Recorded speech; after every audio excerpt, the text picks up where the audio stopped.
pessoal, muito feliz de estar aqui com vocês, compartilhando um pouco da palavra de Deus. Para vocês que não vieram semana passada, a gente começou uma série muito massa. Cadê a série?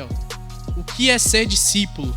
Né? A gente começou semana passada, o pastor Taveira nos trouxe a palavra e tem sido muito massa porque não só pela série em si, mas também pela questão dos grupos, né, da interatividade que a gente está tendo entre a galera aqui. Eu, particularmente, estou muito feliz por isso, porque eu sou novato ainda aqui na igreja, faz pouco mais de um ano que eu cheguei, e é muito massa poder conhecer mais vocês, poder estar,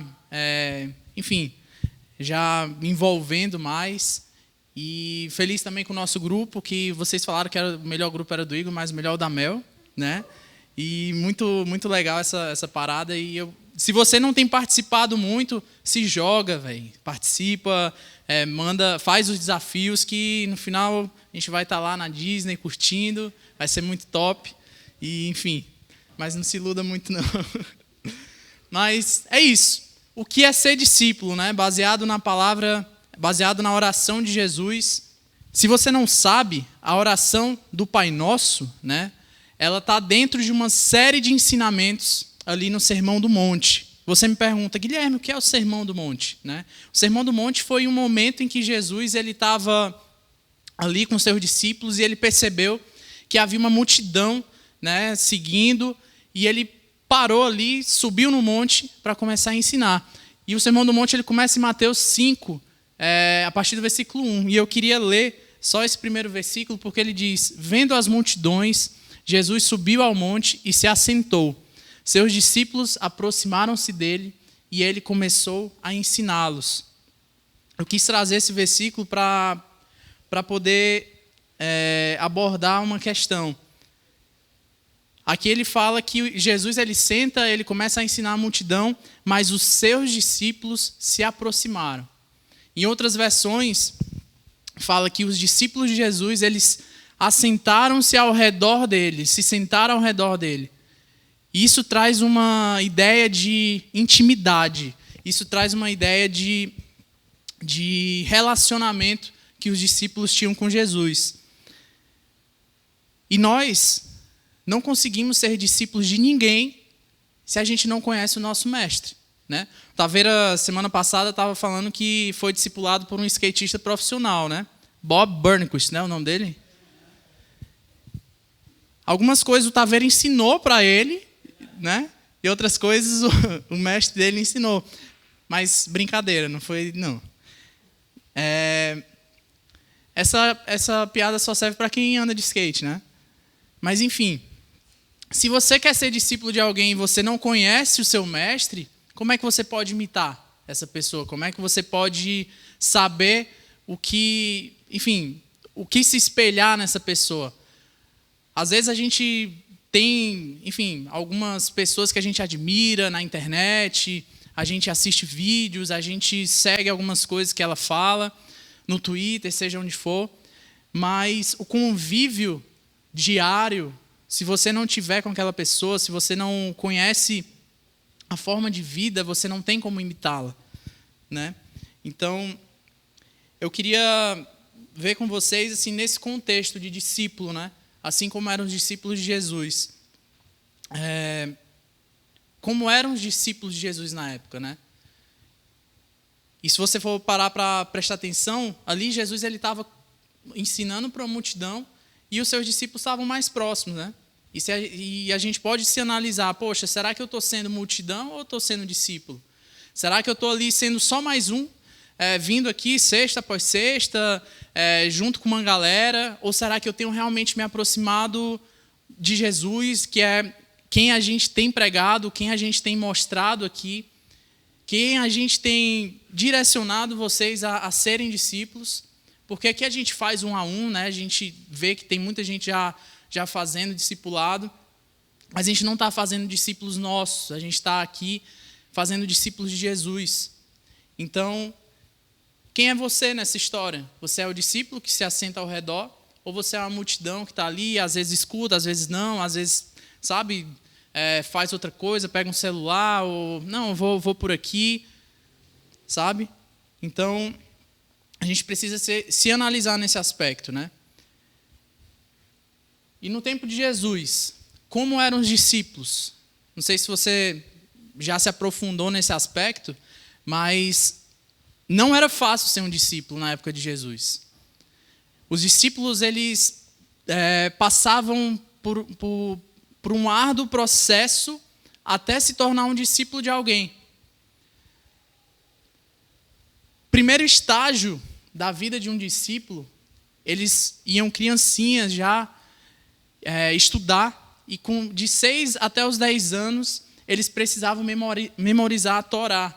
A Torá é o Pentateuco, os 5 primeiros livros da Bíblia. Então, eles precisavam memorizar tudo. Você pensa, poxa, eu não sei nem o nome da minha rua decorado. Imagine decorar toda a Torá, velho. Não é fácil. Por isso que só os melhores continuavam ali, e os que não continuavam, eles iam aprender o ofício dos pais, né? Eles iam aprender a profissão dos pais, seja pescador, enfim, seja carpinteiro. Então, era esse a realidade dos discípulos, né? Beleza, ficavam os melhores. Depois, o que acontecia? O segundo estágio, dos 10 aos 14 anos, aquela galera tinha que decorar toda a Bíblia, que no caso era o Antigo Testamento da época. Então, cara, imagina a loucura. Você decorar a Bíblia inteira, memorizar a Bíblia inteira, para só então você ter a possibilidade de ter um mestre, de você se tornar o discípulo de alguém.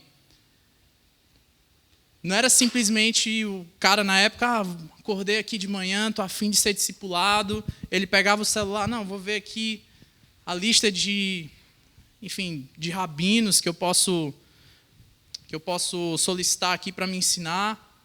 Será que eu escolho aqui Gamaliel, Nicodemos? Acho que eu vou com o tio Nick, né, para poder... Não era assim. Existia um processo, existia todo esse desafio para aquelas pessoas na época de Jesus para poderem se tornar discípulos. Aí eu te pergunto, né, qual era o objetivo desses discípulos? Será que era simplesmente aprender mais? O objetivo deles, o alvo dos discípulos, não era apenas seguir um mestre, não era apenas aprender, saber o que ele sabia, mas ser exatamente como ele. Então os discípulos, eles abandonavam sua vida, deixavam tudo de lado para seguir aquele rabino. E o rabino, se você não sabe, ele era um mestre da lei. Ele era aquele que explicava as escrituras, né? Então ele passava para aquela série de discípulos a forma dele interpretar a Bíblia. Nosso alvo como discípulo de Jesus é ser exatamente como Jesus, é buscar imitar o nosso mestre. Então, será que nós estamos dispostos a abdicar da nossa vida para seguir a Jesus? Isso me faz lembrar do jovem rico, né, que quando ele chega para Jesus e pergunta, mestre, como é que eu posso entrar na vida eterna, né? Como é que eu posso herdar a vida eterna? E Jesus fala, cumpre os mandamentos. E aquele jovem fala, pô, isso é muito fácil, eu já estou fazendo, sou um judeu aqui, praticante, né? Então, isso aí já está rolando, desde criança eu já sigo. E Jesus fala, pois então, vende todos os teus bens, dá aos pobres e me segue. Quando Jesus fala, me segue, ele está dizendo, vem andar comigo e vem ser como eu. E aquele jovem, a Bíblia fala que ele sai dali triste, decepcionado, porque o Deus dele eram as riquezas. Cara, e pelo amor de Deus, eu não quero que tu chegue em casa e fale, mãe, um cara pregou lá na live, disse que eu tenho que abandonar tudo e seguir Jesus. Tenho que deixar tudo, seguir o Taveira lá na live e seguir Jesus. Não quero que você chegue falando isso. O que significa abandonar a sua vida? Não é jogar tudo para o alto, parar de estudar, enfim, ir para o meio do mato e acabou. Não é isso. Mas a questão é que você tem que ressignificar o sentido da tua vida. Você precisa pensar, poxa, por que eu estou estudando? Por que eu estou aqui, enfim, pelo menos tentando estudar? Por que cada ano eu preciso fazer prova, passar de ano e ir para sétima, oitava, nona, enfim, nem sei mais como é esse negócio de escola. Faz tanto tempo. Mas por que eu faço isso? É só para ter um emprego legal, para comprar um carro, para me casar e ter uma casa lá no Campeche, enfim, num bairro bacana, na Joaquina, fazer um surf, né, Igor? Não é isso, cara. A vida, ela não se resume ao que a gente pode conquistar. O lance de abandonar a vida é você ter um foco na sua vida que é agradar o Senhor, é glorificar o Senhor em tudo que você faz. E para a gente ser um discípulo de Jesus, a gente precisa abdicar das nossas próprias vontades, a gente precisa abdicar do nosso egoísmo para poder fazer a vontade dele. Existe um preço para ser discípulo, né? Taveira estava falando aqui no briefing, né? Falou sobre a questão de que tudo tem um preço. Se a gente está aqui servindo, se a gente está aqui toda semana ensaiando, tocando, ou preparando uma palavra na técnica, fazendo discipulado toda semana, existe um preço. E Jesus ele destaca que aquele que não carrega a sua cruz e não me segue não pode ser meu discípulo. É forte, cara. Isso é pesado. Você pode dizer, pô, Gui, passo aqui semana ralando, velho, venho para a live para ficar de boa e tu vem com umas palavras pesadas dessa, que eu tenho que abandonar minha vida, que eu tenho que carregar minha cruz. Cara, sinto muito, velho. Mas o evangelho, ele exige isso de nós, sabe? Ele exige que a gente enterre as nossas próprias vontades para viver a vontade de Deus. E aqui nesse versículo ele segue falando: qual de vocês, se quiser construir uma torre, primeiro não se assenta e calcula o preço para ver se tem dinheiro suficiente para completá-la? Pois se lançar o alicerce e não for capaz de terminá-la, todos que virem rirão dele, dizendo: este homem começou a construir e não foi capaz de terminar. Jesus ele entendia um pouco de construção, sabe? Eu dei uma pesquisada e o ofício de carpinteiro, né, a palavra carpinteiro no original, ele também podia ser traduzido como empreiteiro. Ou seja, Jesus não era o cara que só fazia a cadeirinha para os caras sentarem e tal, junto com José. Jesus, de acordo com pesquisadores, né, ele entendia do ofício de obra. Então, para você fazer uma torre, você tem que antes calcular, se planejar para você construir. Porque se você lançar o alicerce e perceber, poxa, eu não tenho mais como terminar, o pessoal vai passar pelaquela obra e falar, pô, cara, o cara começou aqui, mas não conseguiu. O que ele quer falar com isso? É a mesma coisa de chegar a falar para a galera, pô, velho, encontrei Jesus, tô indo lá na Life, toda sexta, é muito massa e tal, e Jesus é isso é aquilo, mas as tuas condutas, o teu modo de viver continua o mesmo. Tu fala palavrão, tu distrata os teus pais, tu cola nas provas. Aí a pessoa que escuta tu falando, pô, velho, sério? Sério que tu encontrou Jesus e tá desse jeito ainda? E ele vai zombar de ti. Então, é mais ou menos isso. Existe um preço para ser discípulo. A gente precisa carregar a nossa cruz, a gente precisa buscar o Senhor para que a nossa vida não se sobressaia à vontade de Deus. Aí você me pergunta assim, beleza, Guilherme, e o Pai Nosso, né? Onde é que entra nisso aí? Abre em Mateus capítulo 6, versículo 5. E quando vocês orarem, não sejam como os hipócritas. Eles gostam de ficar orando em pé nas sinagogas e nas esquinas, a fim de serem vistos pelos outros. Eu lhes asseguro que eles já receberam sua plena recompensa. Vamos dar uma pausa por aí.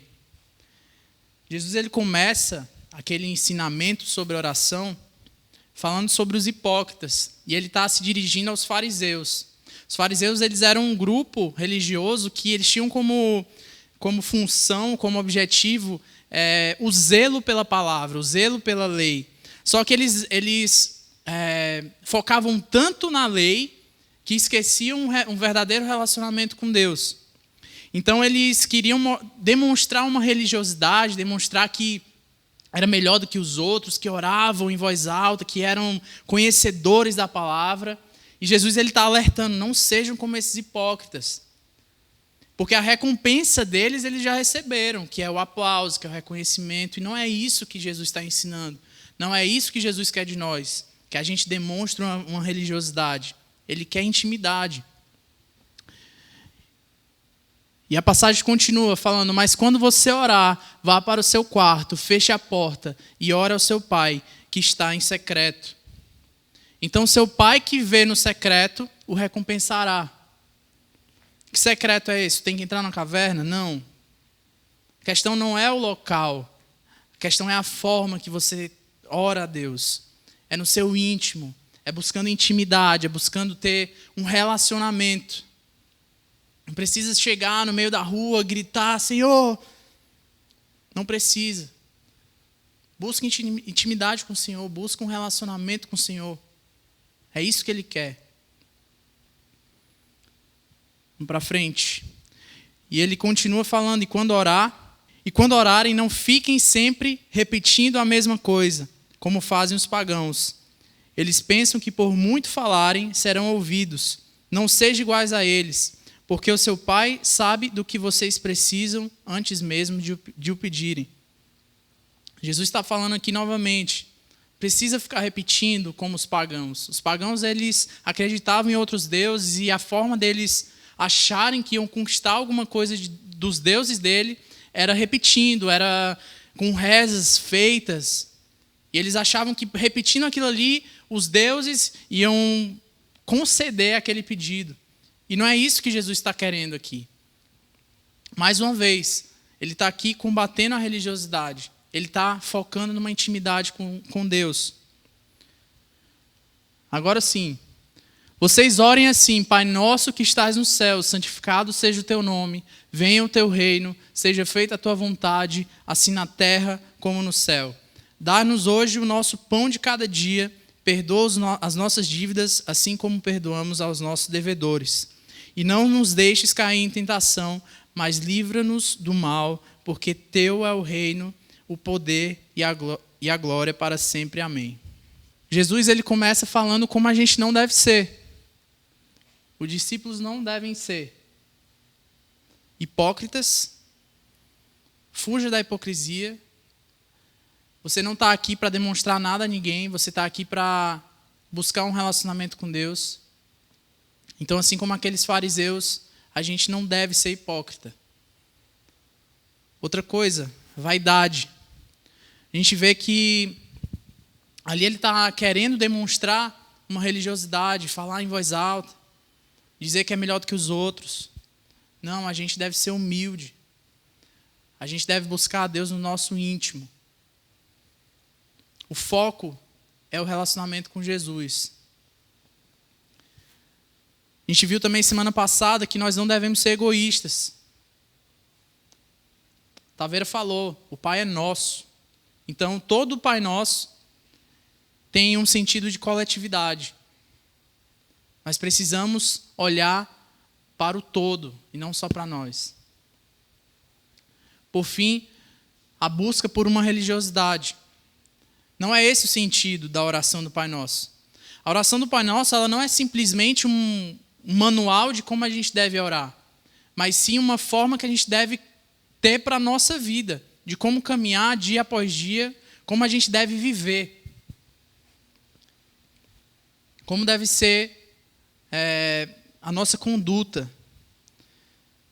Eu queria rapidinho só relembrar o que foi dito semana passada, muito bem dito, por sinal, pelo nosso pastor Taveira. A primeira expressão que Jesus fala na oração do Pai Nosso é Pai Nosso que estás nos céus. Então, primeiro, Ele é Pai, Ele é Criador, Ele nos gerou, Ele nos criou, Ele nos tirou do pó da terra e nos deu vida. A gente precisa entender que Ele não é simplesmente um Deus distante que a gente vai adorar e prestar culto, mas a gente precisa entender que também Ele é Pai. Essa figura do Pai é aquele que Ele ama, Ele cuida, mas também Ele disciplina. E a gente tem que ter como uma verdade na nossa vida que Ele quer o melhor para a nossa vida. A Bíblia fala que a vontade dEle é boa, perfeita e agradável. Que por mais que muitas vezes a disciplina dEle possa doer, mas a gente precisa entender que é o melhor para a nossa vida. Segundo, o Pai é nosso, não é Pai meu. Você não é filho único de Deus. O Pai é nosso, nós somos membros de um corpo. 1 Coríntios 12, 27 fala que nós somos individualmente membros de um corpo, do corpo de Cristo. A gente é a igreja. A igreja é o corpo de Cristo. Então, nós não podemos pensar individualmente, mas sim no coletivo.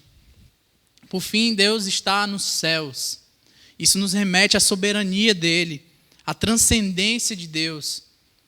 Que ele é todo-poderoso, que ele é maravilhoso, que ele é majestoso. Então a gente precisa também ter essa noção de que ele é soberano. E a gente precisa tratar ele como um Deus soberano, como nosso Senhor. E hoje a gente vai falar sobre o segundo ponto: santificado seja o teu nome. Para a gente entender melhor, é interessante a gente entender qual a importância do nome na tradição judaica. Porque o nome para os judeus naquela época, ele não servia apenas para identificar uma pessoa. Ah, o fulano recebeu um nome, beleza. Ô, fulano, vem aqui. Não era só isso. O nome não era só para você chamar ou para servir de identidade.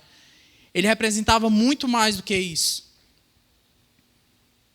O nome naquela época representava o próprio ser. Muitas vezes o caráter, a posição, o valor daquela pessoa. E a gente vê alguns exemplos na Bíblia. Por exemplo, Jacó. Né? O nome Jacó ele significa traiçoeiro. Né? Quando Jacó nasceu, ele agarrou no calcanhar do irmão dele. E ali ele já recebeu o nome como se fosse alguém traiçoeiro. E a gente vê na palavra o que aconteceu com Jacó e Esaú. Que ele se passou por Esaú para tomar a bênção do pai. E nisso a gente vai ver outros exemplos, como Pedro. Jesus, quando tem um encontro com Pedro, ele fala: tu não é mais Simão, filho de Jonas. Agora tu és Pedro. Pedro significa rocha. E Jesus também fala: sobre essa rocha eu edificarei a minha igreja. Então, o nome era muito importante para os judeus. Ele era muito importante naquela cultura.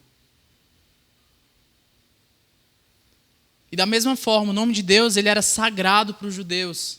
A gente pode ver aí em Êxodo, passagem que Moisés estava lá no deserto, pastoreando suas ovelhas, e aí do nada aparece uma árvore pegando fogo.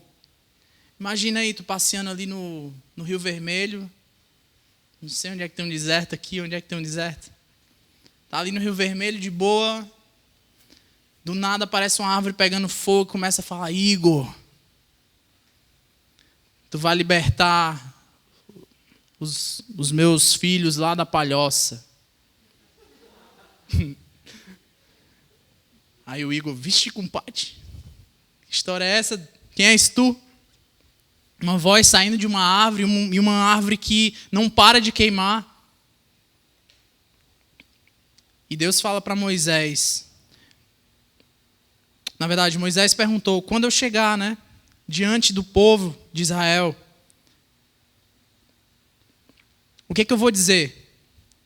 O Deus dos seus antepassados me enviou a vocês e eles me perguntarem: qual é o nome dele? O que lhes direi? Disse Deus: Moisés, eu sou o que sou. É isto que você dirá aos israelitas: eu sou, me enviou a você. Para eles, o nome de Deus era muito importante. O nome de Deus ele representava o próprio ser de Deus. Ele representava a própria natureza. Então Deus ele não tinha como expressar: eu sou. diz que o eu sou mandou, porque ninguém criou Deus, ninguém definiu Deus. Assim como os pagãos tinham seus deuses, no Egito tinha um deus que era um cachorro, outro era um sapo, sei lá, um gato. Mas existiam deuses feitos pelas mãos do homem que você podia definir. Mas Deus não se define. Então, o eu sou expressa essa natureza de Deus porque a sua autoexistência, porque ele se basta. Ninguém inventou Deus. Ele não teve início. Ele não dependeu de ninguém para que ele existisse, para ser quem ele é. E o nome de Deus também expressa a eternidade, a infinitude. Ele sempre existiu, ele criou tudo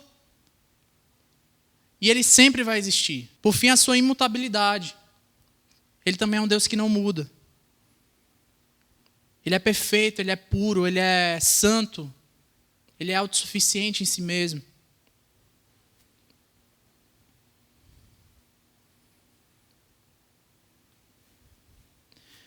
Mas e aí? O que significa santificado seja o teu nome?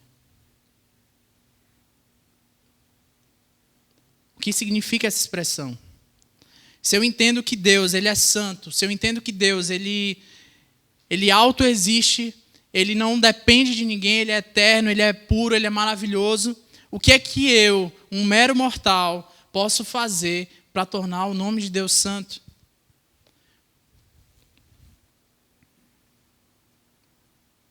Na verdade, não há nada que eu possa fazer para deixar Deus mais santo do que ele já é. Não existe nenhuma atitude minha, nem que eu vá até o Ceará de joelho, de costas. Eu não vou tornar o nome de Deus mais santo. E não era isso que Jesus queria falar. Eu não tenho poder para isso, ele sabe.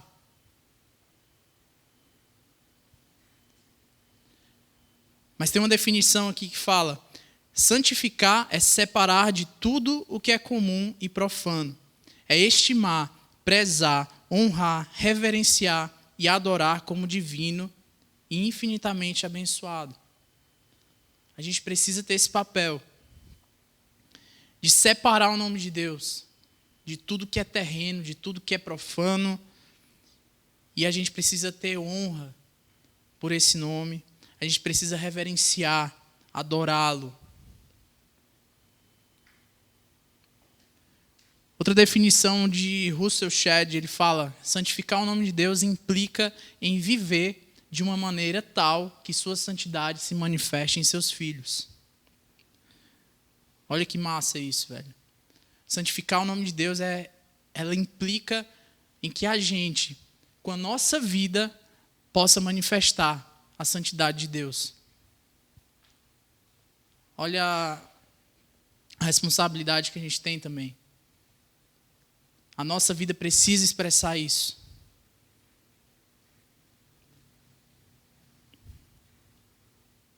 Precisamos ter o desejo de que o nome de Deus seja tratado e considerado como sagrado em todas as coisas. A gente não pode pensar, poxa, velho, o nome de Deus é sagrado. A partir do momento que eu piso ali na IBB, velho, Deus é santo. Eu me transformo, cara. Quando eu entro naquela igreja, penso numa igreja abençoada. Eu viro um anjo. Quase eu crio asas. Não, cara, é em todo lugar, velho. A tua vida tem que expressar a santidade de Deus aonde tu estiver. Seja na IBB, seja lá, sei lá onde, eu não conheço muita coisa aqui ainda. Mas enfim, onde tu estiver. Lá no Vanderlei, né? Eu só sei que tem um Vanderlei, o Taveira fala tanto desse Vanderlei. Você que estuda no Vanderlei, expresse a santidade de Deus no Vanderlei, cara. Eu acho que lá precisa bastante. Que as pessoas possam notar isso na tua vida, velho. Que as pessoas possam ver diferença em ti, simplesmente pelo fato de tu transbordar dele.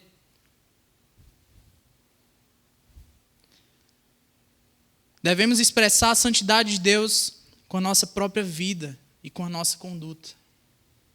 É nossa responsabilidade propagar. Isso não quer dizer que, mais uma vez, Isso não vai deixar Deus mais santo do que Ele já é. Ele não precisa de nós. Mas nós, como discípulos, temos esse papel. Temos essa responsabilidade. Existe um preço a ser pago. Porque por nós, cara, a gente não conseguia. Quando for dar o tempo, tu fala, Luan, porque eu tô aqui. Pode ir. Está escrito lá em Romanos, capítulo 3, versículo 10. Não há nenhum justo, nenhum sequer. Não há ninguém que entenda, ninguém que busque a Deus. Cara, então não tem o que você faça, velho.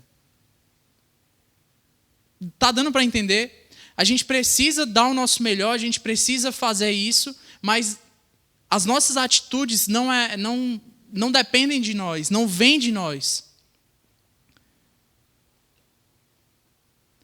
A gente precisa entender que não parte da nossa essência fazer essas coisas. Isso é consequência. Mas isso é consequência de quê? De uma intimidade e de um relacionamento. Lá em Mateus 6,6, que a gente leu, Jesus ele fala: busque a Deus no secreto. Fecha teu quarto, ore ao Deus que está em secreto. Ele quer falar, cara, tem intimidade com esse Deus. A partir do momento que tu começa a ter intimidade com Ele, a partir do momento que tu separa um tempo para se dedicar, para conhecer, para se render aos pés dele, tu gera um relacionamento. Ah, Guilherme, mas eu não sei como é que eu faço isso, existe um método. Pô, Jesus está ensinando uma forma que você deve orar. A gente tem a própria revelação de Deus nas nossas mãos. Isso aqui é a palavra de Deus, é a vontade dele para a nossa vida. Mas talvez até você tenha um pouco de dúvida de como abrir isso aqui e ler, por onde eu começo. Cara, e se você tem dúvida, você tem total liberdade de chegar aqui para a liderança, para o Taveira, perguntar, cara, eu estou perdido, eu não sei como eu leio a palavra, eu não sei como eu me relaciono com Deus.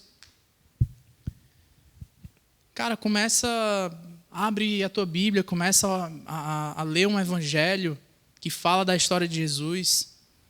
Abre Lucas, começa a ler e vai grifando, vai escrevendo, vai fazendo comentários ali, vai pegando algumas dúvidas e pergunta, e chega em mim e fala, Guilherme, o que significa isso aqui? Taveira, eu estou perdido, me explica isso aqui.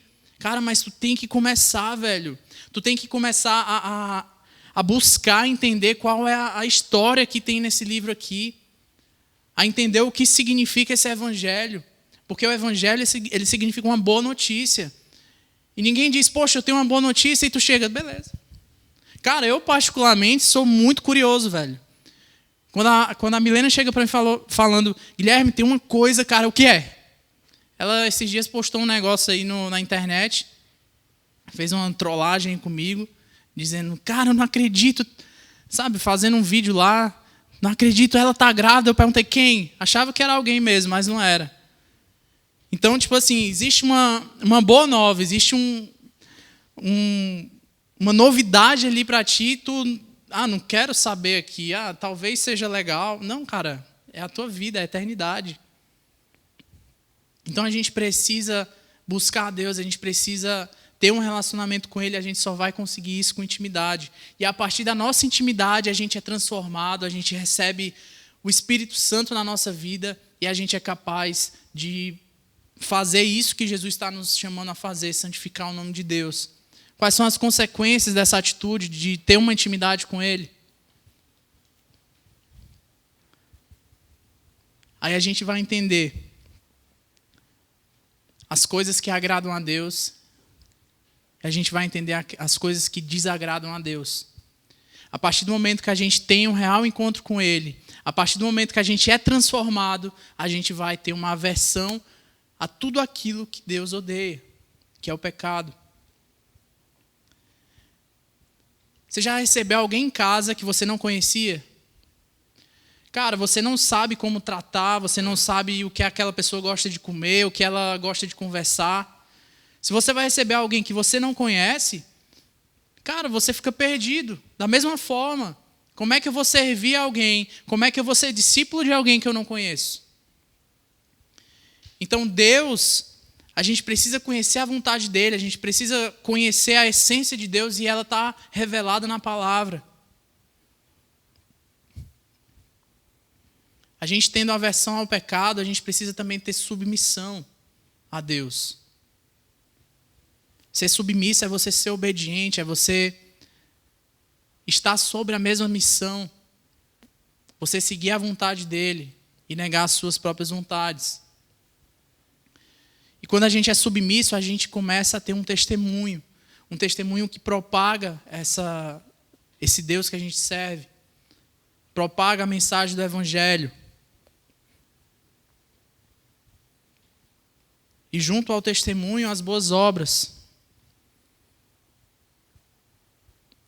Lá em Tiago fala: mas dirá alguém, tu tens a fé e eu tenho as boas obras. Mostre-me tua fé sem as tuas obras e eu te mostrarei a minha fé pelas minhas obras. Então a gente não pode separar. Não pode ser só a palavra. Não pode ser só a informação, na verdade. A gente não pode ser um consumidor de informações e reter informações para nós. Porque a gente vai virar um fariseu. Um cara que está baseado apenas na escritura e não transforma isso em prática. A nossa fé ela precisa ser transformada em prática. Não sei se você já conversou com alguém que é tão parecido com Jesus que você sai dali impactado, renovado. Você sai dali transbordante. Quantas conversas maravilhosas eu já tive na minha vida, que transformaram a minha vida, que eu saí de lá, parecia que tinha batido um carro em mim, sabe? Nossa, e a gente precisa ser essa pessoa na vida de alguém. Mas a gente só vai ser se a gente estiver cheio do Espírito Santo. A Bíblia fala, sejam cheios do Espírito. E não basta a gente proclamar com palavras. Não é suficiente. Você pode estar falando, mas você também tem que agir. Olha o que fala lá em Romanos. Paulo está falando também para os judeus, provavelmente para os fariseus, né? Ora, você que leva o nome de judeu, apoia-se na lei, orgulha-se em Deus. Se você conhece a vontade de Deus e aprova o que é superior, porque é instruído pela lei, se está convencido de que é guia de cegos, luz para os que estão em trevas, instrutor de insensatos, mestre de crianças, porque tem na lei a expressão do conhecimento e da verdade. Então você que ensina os outros, não ensina a si mesmo? Você que prega contra o furto, furta? Você que diz que não deve adulterar, adultera? Você que detesta ídolos, rouba-lhe os templos? Você que se orgulha na lei, desonra a Deus, desobedecendo a lei? Como está escrito, o nome de Deus é blasfemado entre os gentios por causa de vocês. O que é que significa isso, Guilherme? É aquilo que a gente já conversou. Cara, não adianta eu abrir minha boca e falar, poxa, velho, Deus é massa, estou no discipulado, estou servindo na life, enfim, tá massa, mas a tua atitude é totalmente contrário. Tu continua, enfim, vacilando na escola, tu continua tratando mal os teus amigos, tu continua desonrando os teus pais. Então, o que adianta, cara? Abrir a boca, falar vários versículos bíblicos decorados, mas com a tua vida tu não consegue expressar isso. Com a tua vida tu não consegue santificar o nome do Senhor. Eu poderia enumerar diversas áreas, velho, para tu ter uma conduta que agrade a Deus. Mas você mesmo sabe, eu não preciso fazer isso. Você sabe o que tem vacilado, você sabe porque você tem o Espírito Santo. E o Espírito Santo, ele fala ao nosso próprio espírito. Ele nos convence do pecado, ele nos convence daquilo que desagrada a Deus. Para concluir, finalmente, né? O pessoal tudo dormindo já. Santificado seja o teu nome, deve ser uma expressão substancial do coração e não um mero código de acesso para ganhar entrada na presença de Deus. Traduzindo, não pode ser um mantra, Santificado seja o teu nome, não é simplesmente você falar, Deus, tu és santificado e pronto. Não, isso precisa vir do coração, precisa vir do teu íntimo. Você precisa ter essa intimidade com Deus, você precisa expressar isso através do teu ser, da tua vida, do teu relacionamento com Ele e do teu relacionamento com as pessoas. A gente não está aqui para dizer todas as coisas certas, para sermos vistos pelos homens. A gente precisa se aproximar sinceramente de Deus, com todo o nosso coração, com os nossos pedidos, com os nossos agradecimentos.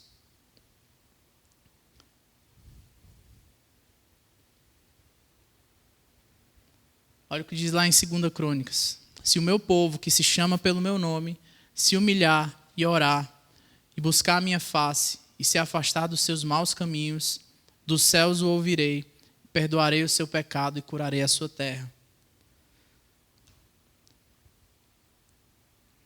Queria chamar a Mel aqui já, pode ir subindo. E olha que incrível que fala esse versículo. Se o meu povo, que se chama pelo meu nome, cara, o povo de Deus, Israel era chamado, eles eram reconhecidos pelo próprio nome de Deus. Olha a importância disso. O meu povo é chamado pelo meu nome. Eles têm a minha identidade. Eles me representam. Mas Israel não cumpriu com isso. O povo de Deus, que era reconhecido pelo seu nome, blasfemou, difamou o nome de Deus. Eles desonraram.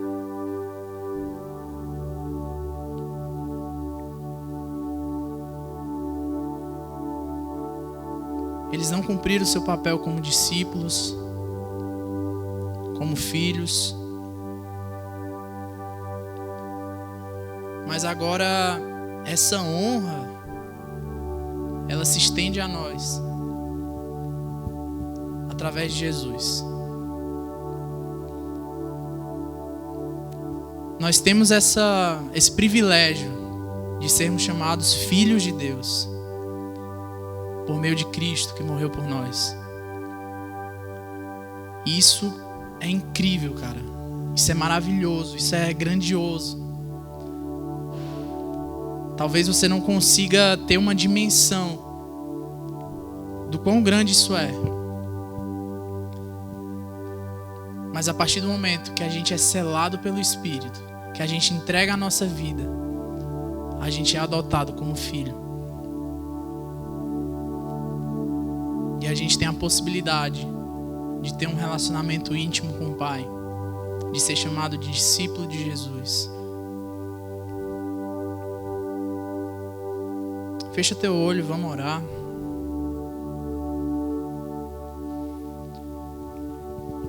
Senhor Deus, nós te agradecemos, Pai, te honramos, te glorificamos nesse momento.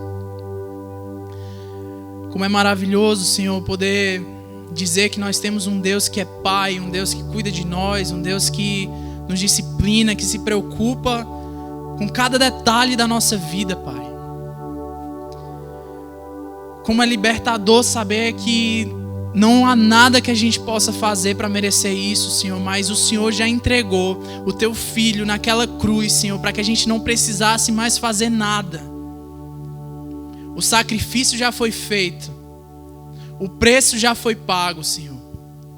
Isso não é um mero ditado, não é uma repetição que a gente quer falar aqui, Pai, mas é algo que a gente precisa relembrar todos os dias da nossa vida, Senhor. Traz a nossa memória, Senhor.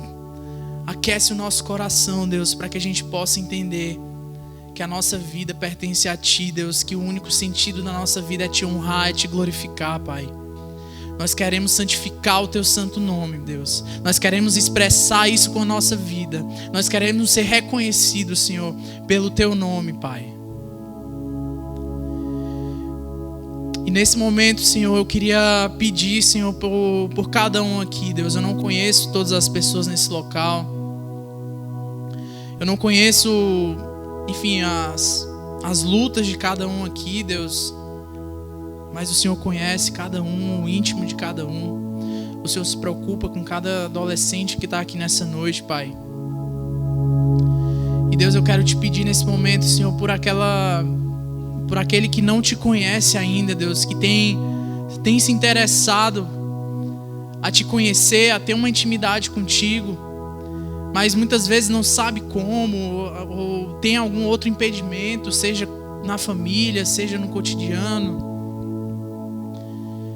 Mas Deus, se alguém nesse local, Pai, tem sentido no coração, Pai, uma vontade de entregar mais a Ti, de se render a Ti, Pai, que o Senhor possa estar confirmando nesse momento no seu coração, Pai, que o Senhor está chamando essa pessoa para isso, para tomar essa decisão, para dar esse passo, Deus, para ser um discípulo Teu. Em nome de Jesus, Pai. Eu queria te pedir nesse momento, se você sentiu que precisa entregar a sua vida, que precisa se entregar mais a Deus, precisa buscar uma intimidade maior com Deus, coloca a mão no teu coração,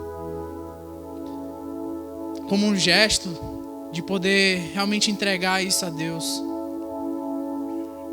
E eu queria que você repetisse essa oração que eu vou fazer agora. Ela não tem nenhum poder, mas é só uma forma de você declarar isso a Deus. Senhor Deus, eu te louvo, Pai. Eu te agradeço, porque o Senhor me libertou. O Senhor deu a sua vida por mim. O Senhor me deu uma nova vida. E nessa noite, eu quero declarar aqui, Pai, para o Senhor, que eu me rendo à Tua vontade, eu me rendo aos Teus pés, Senhor, porque eu quero Te conhecer, eu quero ter uma vida contigo, Pai, eu quero ter uma vida para Ti, Senhor, para Te honrar, para Te glorificar. E declaro, Senhor, que Jesus é meu único Salvador. Em nome de Jesus. Amém. Se você fez essa oração, depois procura a gente, fala com Taveira, fala comigo. Se você tem achado que realmente precisa se entregar mais, se você já conhece Jesus, mas quer servir mais, quer dar algo a mais a Deus, cara, se entrega, velho. Deus tem coisas incríveis para fazer na nossa vida e através da nossa vida. A gente não é chamado para ser frequentador, para ser um consumidor de igreja. A gente é chamado para servir. Amém?